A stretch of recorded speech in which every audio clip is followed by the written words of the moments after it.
오늘 우리 교단에서 지정한 통일주일로 우리가 함께 시간을 보내다 보니까 제가 오늘 말씀을 사사기서 6장 말씀, 우리가 잘 알고 있는 기도원을 부르시는 하나님에 대한 이야기를 함께 말씀을 통해서 나누면서 어떻게 하면 우리가 통일을 바라보는, 또 우리 이 나라를 바라보는 시각을 바르게 잡을 수 있을까라고 하는 것을 하나님께서 들려주시는 음성을 통하여서 우리가 함께 나누기를 소망해 봅니다. 여러분, 오늘 말씀의 제목 앞에 화면에 있는데 우리 같이 한번 읽어볼까요? 시작. 내가 너를 보낸 것이 아니냐. 여러분, 아마 여러분께서 원하신 나라에 태어나신 분 있으면 손 들어 보십시오. 저는 너무 대한민국이 좋아서 대한민국에서 태어나고 싶었습니다. 이런 분 있으세요? 한 분도 없네요. 그렇게 우리나라 싫으세요? 다 이민 가시는 거예요, 이제? 여러분, 아마 국적을 자기 마음대로 선택할 수 있는 권한이 사람들에게는 없죠. 아마 부모님을 선택할 수 있는 권한이 우리에게는 없습니다. 그러니까 어떨까요? 오늘 말씀의 제목을 제가 이렇게 잡아본 거예요. 하나님이 저와 여러분을 이 땅 가운데 태어나게 하신 이유가 분명히 있을 거라는 사실이죠. 하나님 오늘 말씀하십니다. 기도원에게 내가 너를 보낸 것이 아니냐. 그 말은 뭐예요? 하나님께서 저와 여러분이 이 땅 가운데 보내신 이유가 분명히 있다는 사실이죠. 오늘 그와 같은 말씀을 함께 나눠볼까 합니다.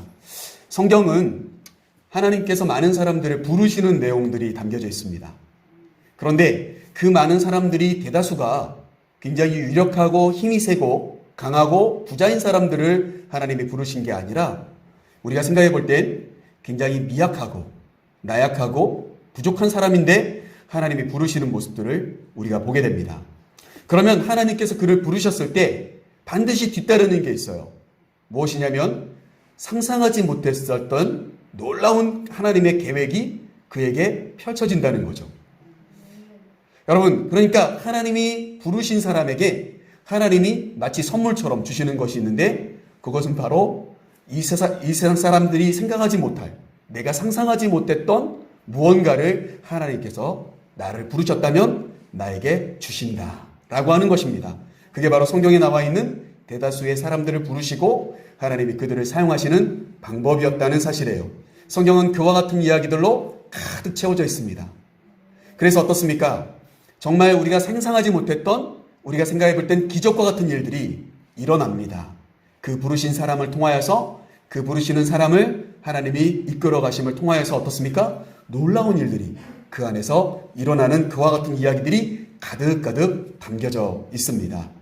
마치 오늘 한 사람, 기도원을 하나님이 부르시는데 그 사람을 부르셨을 때 어떻습니까? 그 사람에게 그 사람이 생각하지 못했던, 기도원이 상상하지 못했던 이야기를 하시면서 하나님이 어떻습니까? 그 일을 반드시 이루게 하십니다. 그것을 오늘 우리는 사사기 말씀을 통해서 함께 나누려고 하는 거예요. 여러분, 통일주의를 우리가 이제 보내야 되는데 교단에서 통일주일이라고 해서 북한 선교위원회가 있어요. 그 선교위원회에서 설교문도 이렇게 올려놓으셨어요. 그 막 보고 읽기만 해도 되겠더라고요.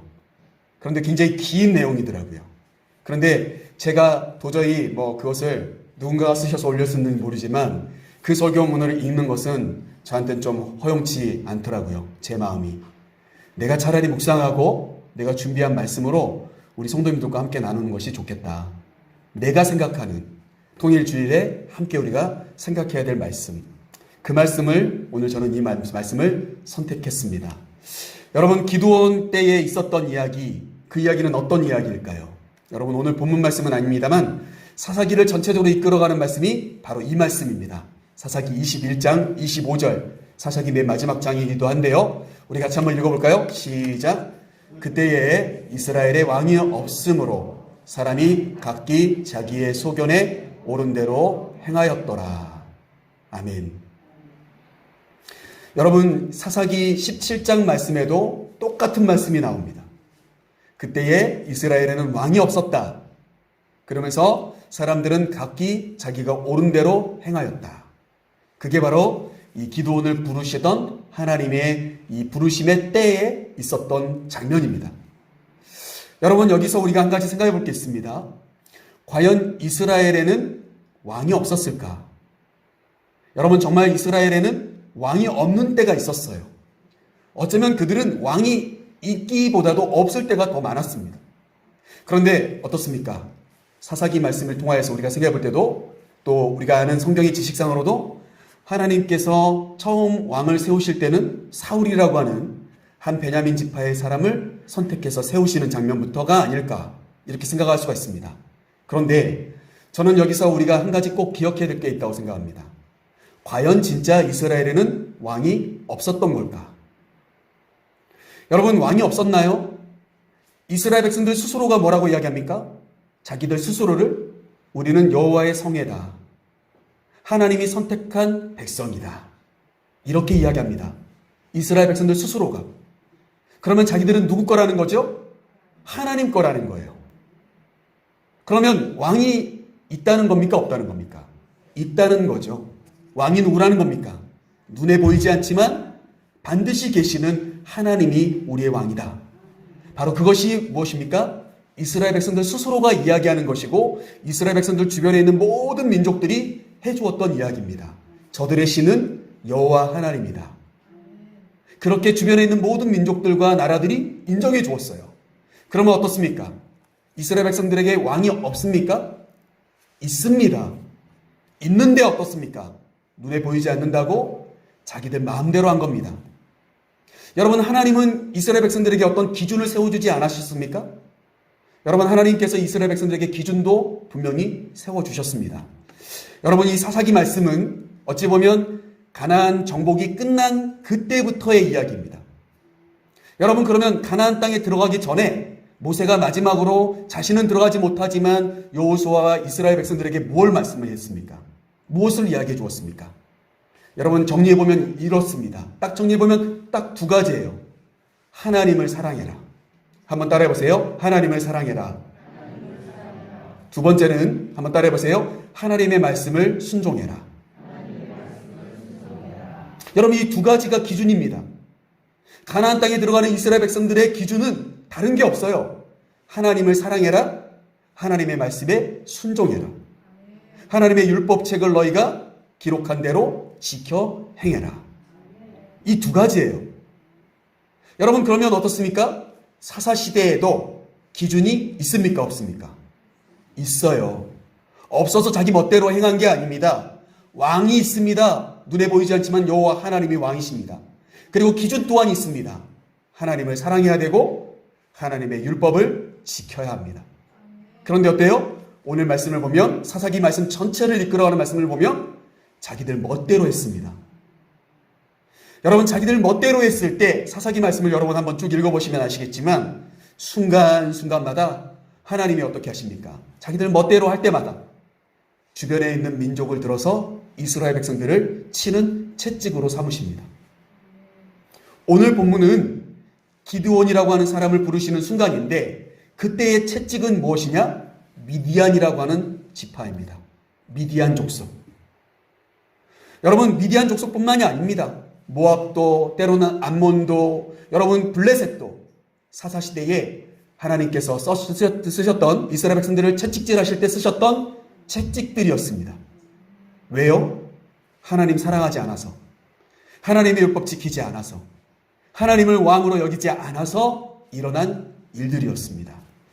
저는 통일주의를 맞이하여서 우리 성도님들과 왜 이 말씀을 나누고 싶었냐면, 여러분, 우리가 이 세상 살아가는데 아까도 말씀드린 것처럼 우리 대한민국에서 태어나고 싶어서 태어나신 분 한 분도 없었어요. 어찌 보면 다 떠나고 싶고 이 나라가 불만족스러울 수가 있어요. 그런데 여러분, 왜 이 나라가 이렇게 되었을까요? 왜 이 땅이 이렇게 되었을까요? 여러분, 우리가 여러 가지 이유를 들 수가 있습니다. 왕이 똑바로 되지 못해서, 대통령이 바르지 못해서, 정치인들이 쓰레기라서, 국회의원들이 정말 못돼서 이럴 수도 있습니다. 내지는 어때요? 우리 민족성 자체가 안 좋아서 이런 이야기 할 수도 있겠습니다. 그런데 여러분, 우리는 꼭 반드시 기억하셔야 될 게 있습니다. 전쟁이 나고 분쟁이 나고 수많은 자연재해가 일어날 때마다 우리는 먼저 하늘을 보아야 합니다. 아까 우리가 함께 불렀던 찬송곡 515장 찬송에 나와 있던 가사처럼 눈을 들어서 하늘을 보라는 겁니다. 믿는 자여 어찌할꼬, 우리가 어떻게 할 것인지 눈을 들어 하늘을 보라는 겁니다. 여러분, 통일주의를 맞이해서 여전히 분단되어 있는 이 땅을 살아가는 우리가 먼저 해야 될 것이 있습니다. 그것은 우리의 눈을 들어 하나님을 바라봐야 합니다. 하나님의 뜻이 무엇인지, 하나님의 계획이 무엇인지 묻는 그와 같은 우리의 모습이 있어야 된다는 거예요. 여러분, 그렇지 않는다면 우리는 반드시 실패하게 될 겁니다. 아무리 통일된다 할지라도 하나님의 뜻 안에서 하나님을 바라보며 통일되지 않는다면 우리는 정말 잘못된 통일이 될 거라고 저는 생각되어집니다. 여러분, 하나님을 떠난 사람들, 하나님의 모습을 집중하여서 관심을 기울이고 그들의 시선을 하나님께로 돌이켜야 합니다.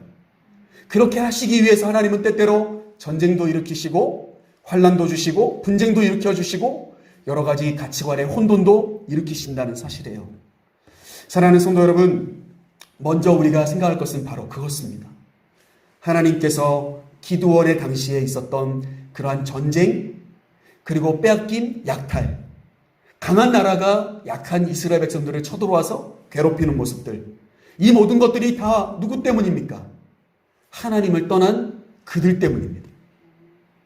하나님을 떠나버리고 하나님의 기준을 포기해버리고 왕이 없는 것처럼 살아가는 자들. 여러분, 하나님의 백성이라고 말하는 저와 여러분 스스로가 우리가 돌아봐야 합니다. 나는 진짜 하나님의 백성인가? 나는 진짜 하나님을 왕으로 삼고 있는 하나님의 백성인가? 나는 천국에 들어가고자 꿈꾸는 사람인가? 여러분, 우리 스스로가 먼저 돌아봐야 합니다.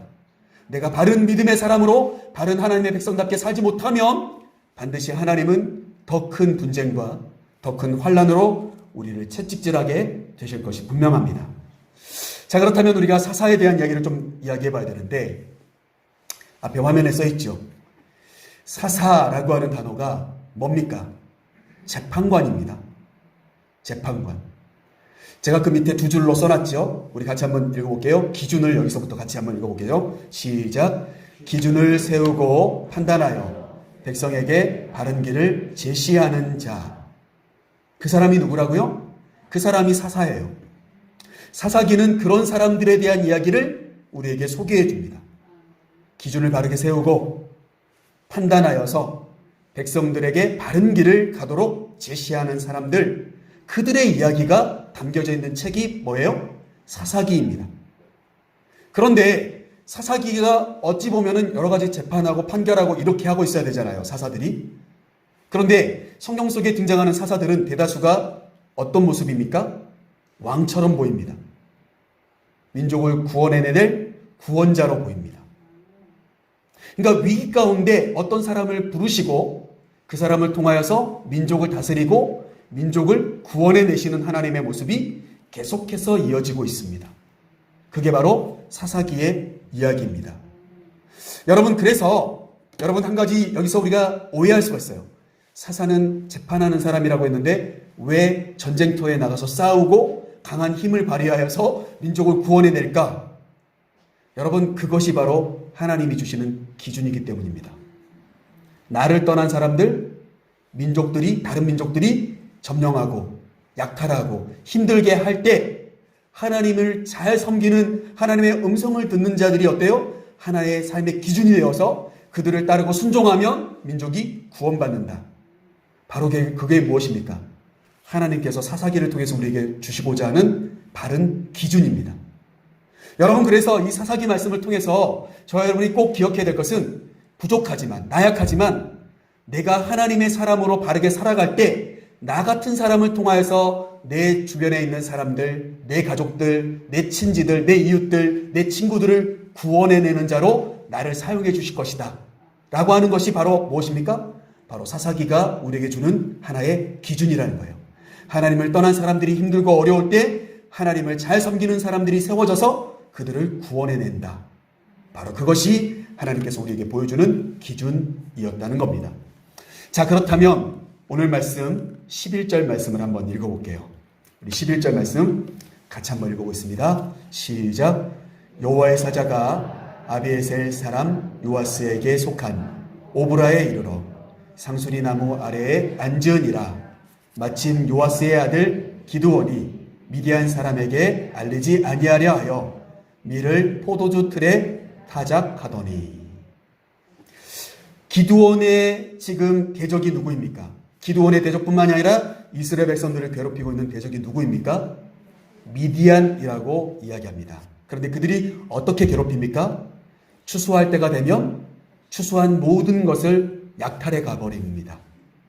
그게 뭐예요? 미디안 사람들의 이스라엘 백성들을 괴롭히는 장면입니다. 그러면 어떻게 합니까? 기드온을 포함한 이스라엘 백성들은 자신들이 애써 땀 흘려 열심히 농사를 가꾸고 열심히 추수했던 것들을 그냥 송두리째 빼앗기는 거예요. 힘이 없으니까. 그래서 오늘 기드온은 뭘 하고 있었습니까? 하나님이 부르실 때 그 사람들이 모르게 포도주 틀에다가 이 곡식들을 넣어놓고 거기서 까부르고 있었습니다. 그러니까 미디안 사람들이 볼 때는 포도주 틀에서 누가 이 곡식들을 까부를 거라고 누가 생각하겠습니까?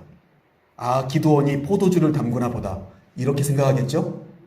그렇게 잔머리를 굴리면서 미디안은 자신이 약하니까 오면은 빼앗길 수밖에 없으니까 빼앗기지 않으려고 눈속임을 하면서 지금 타작하고 있는 그런 상황이었습니다.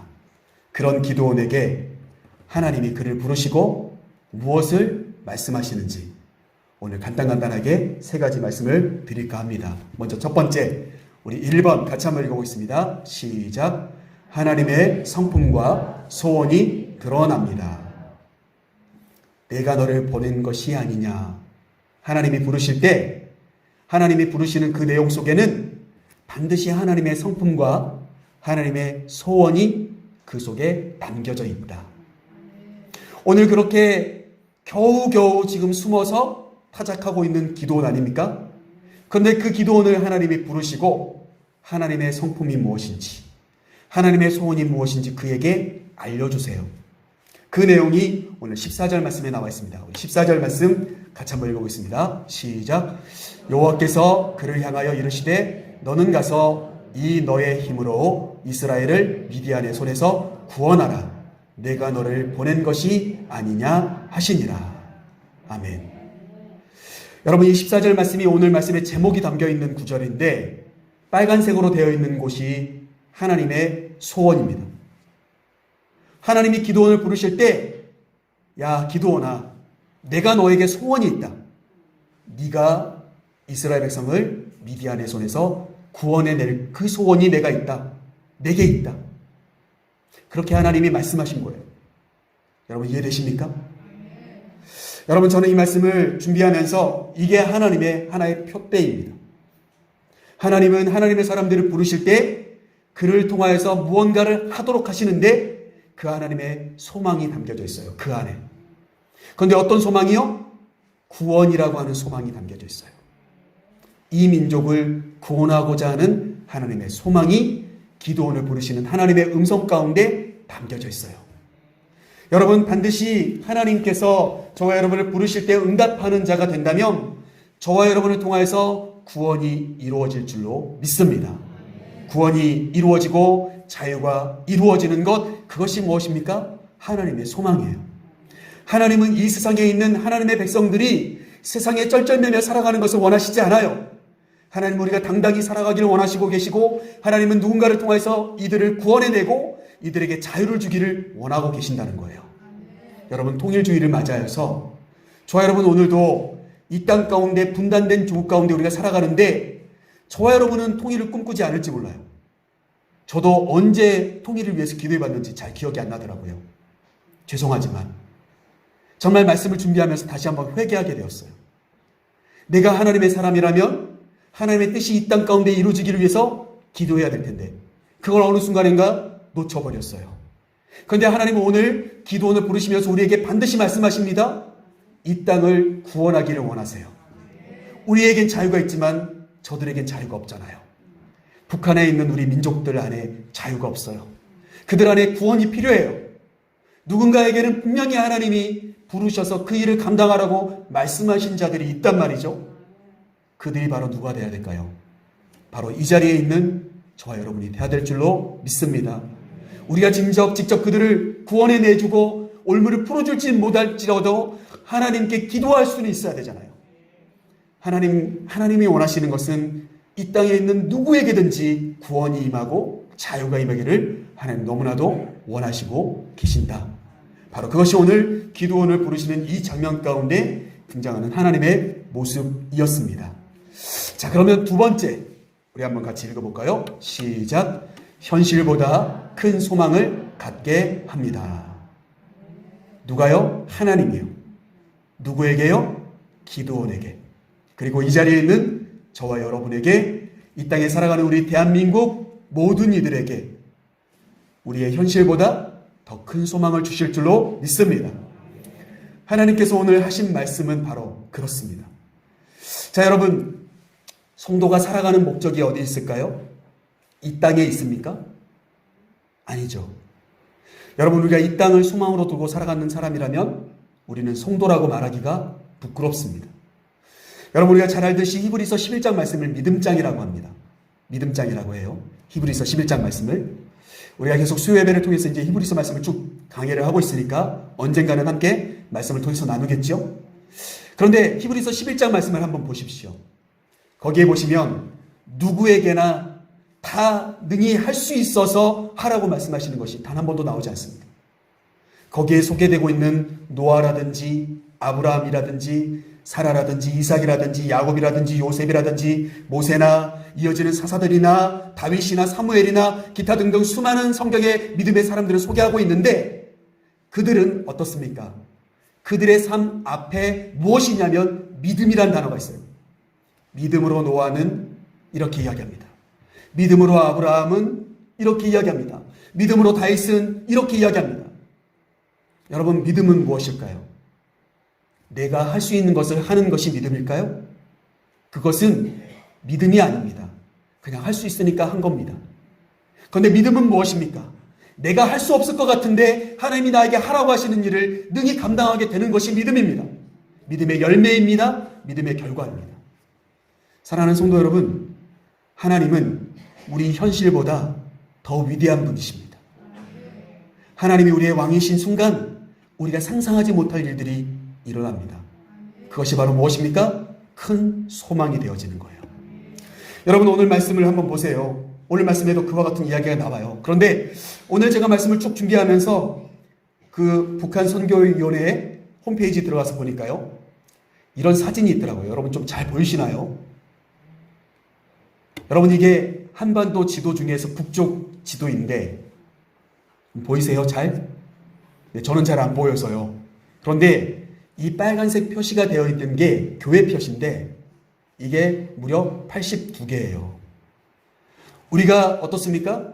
해방되기 전까지, 그러니까 북한의 이 일제시대가 끝나고 우리가 해방이 되고 나서까지 가지고 있었던 성결교회가 82개라는 거예요.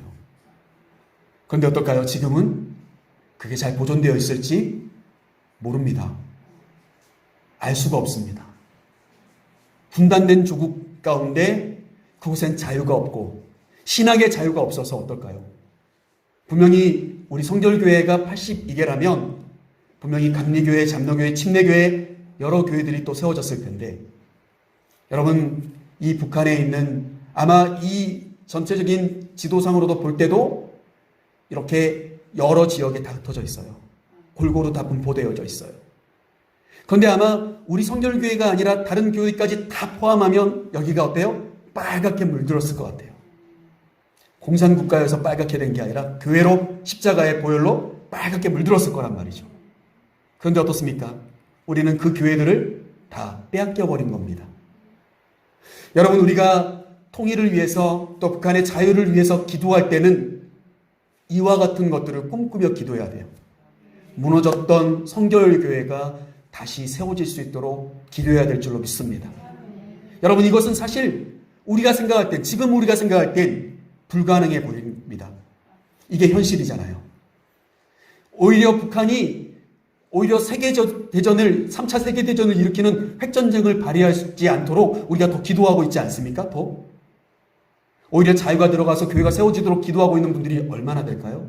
거의 없을 거예요. 현실은 그렇습니다. 그러나 어떻습니까? 우리는 현실보다 더 큰 하나님의 소망을 가지고 기도해야 될 줄로 믿습니다. 여러분 오늘 말씀 12절 말씀 한번 보겠습니다. 12절 같이 읽어볼게요. 시작. 여호와의 사자가 기드온에게 나타나 이르되 큰 용사여 여호와께서 너와 함께 계시도다 하매. 여러분들은 믿음이 좋아서 아멘을 아주 쉽게 하셨어요. 근데 저는 아멘 못하겠더라고요. 지금도 아멘을 잘 못하겠어요. 여러분 누가 봐도 기드온이 정말 큰 용사입니까? 아니면 새가슴이어서 미디안 사람들한테 타작한 것이 빼앗기지 않기 위해 숨어서 몰래 타작하는 사람입니까? 현실은 큰 용사가 아닙니다. 그런데 하나님의 사자는 기드온에게 한 말씀, 첫 번째 말씀이 뭐예요? 큰 용사여. 이렇게 이야기합니다. 하나님의 시선에서는 기드온만큼 큰 용사가 없다는 거예요. 너야말로 이스라엘을 구원할 자고 내가 볼 때 너는 큰 용사다. 하나님이 그렇게 선언해 주십니다. 사랑하는 성도 여러분, 이 시간에 한번 나 자신을 가리켜서 나는 큰 용사입니다. 한번 해보십시오. 같이 한번 따라해 보십시오. 나는 큰 용사입니다. 여러분 아까 이거 아멘 하셨잖아요. 그 아멘 했던 목소리보다 더 작으면 어떻게 합니까?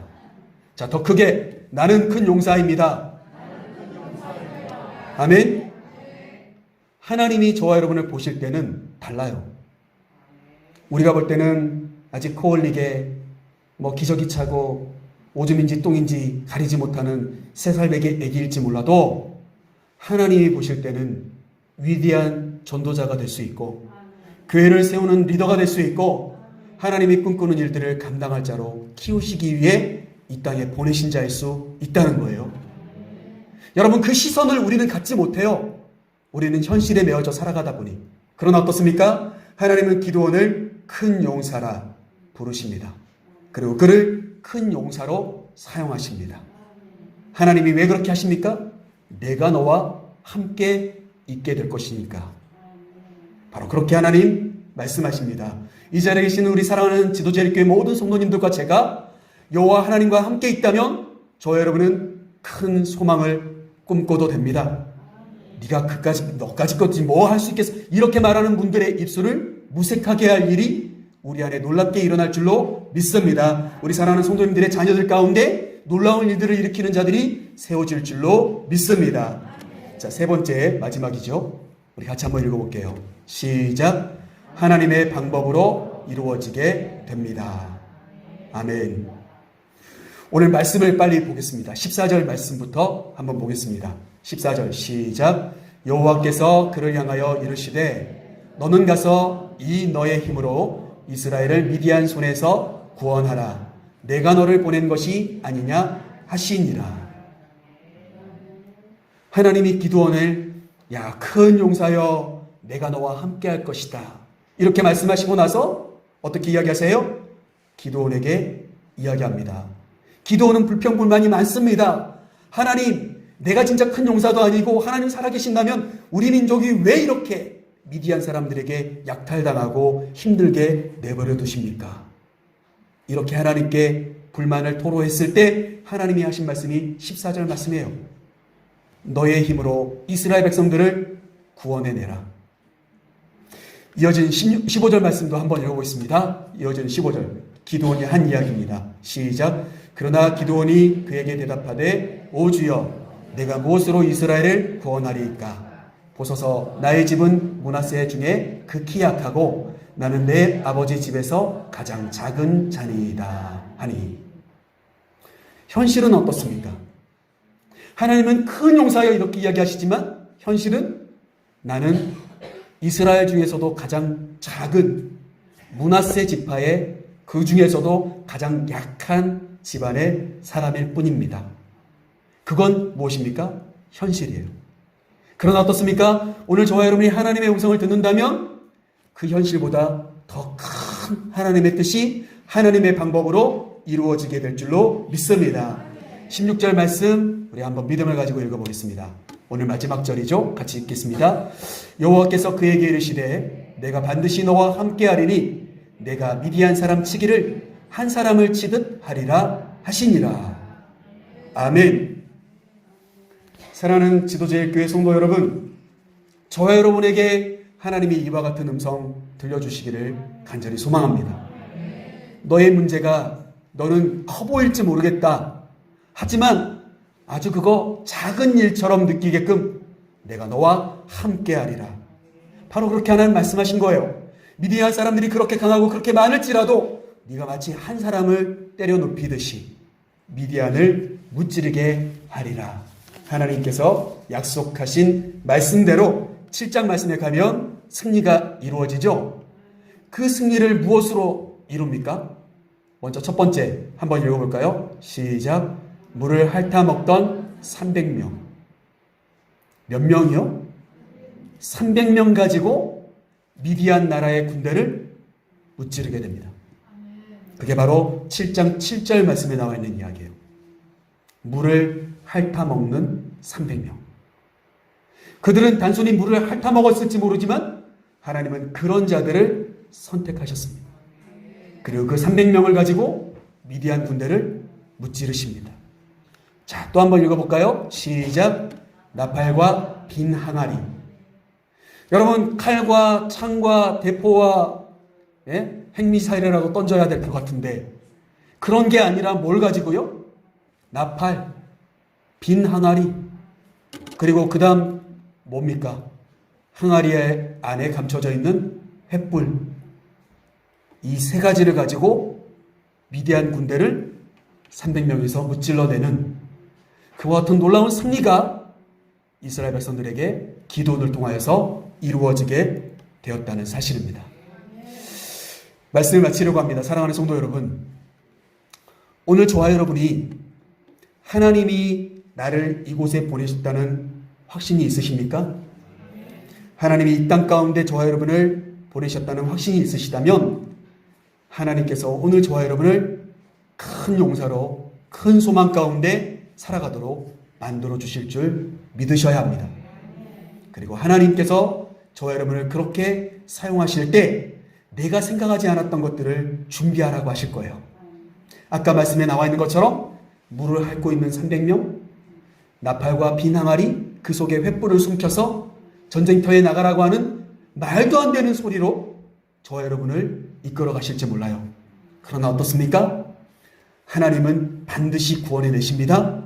하나님은 반드시 자유를 주시기를 원하고 계십니다. 하나님은 반드시 우리가 생각하지 못한 그것들을 통하여서 하나님이 말씀하신 그 지정된 것들을 통하여서 하나님이 놀라운 승리를 이루어 주실 줄로 믿습니다. 여러분, 예수님의 십자가가 그렇게 부족해 보이십니까? 아무것도 아니게 보이십니까? 나약해 보이십니까? 부끄러우십니까? 여러분, 그 부끄러운 십자가가 아니면 저와 여러분은 구원받지 못합니다. 저와 여러분은 그 십자가가 아니면 이 세상의 어떠한 사람들에게도 맛을 잃은 소금처럼 짓밟히게 될 것입니다. 그 십자가를 내 안에 품고 살아야 저와 여러분은 하나님이 존귀한 자로 저와 여러분을 보호해 주시고 이끌어 가시는 삶을 살아가게 될 줄로 믿습니다. 내가 너를 보낸 것이 아니냐. 오늘 하나님이 저와 여러분에게 말씀해 주십니다. 이 시간에는요, 여러분 오늘 말씀 마치는데요,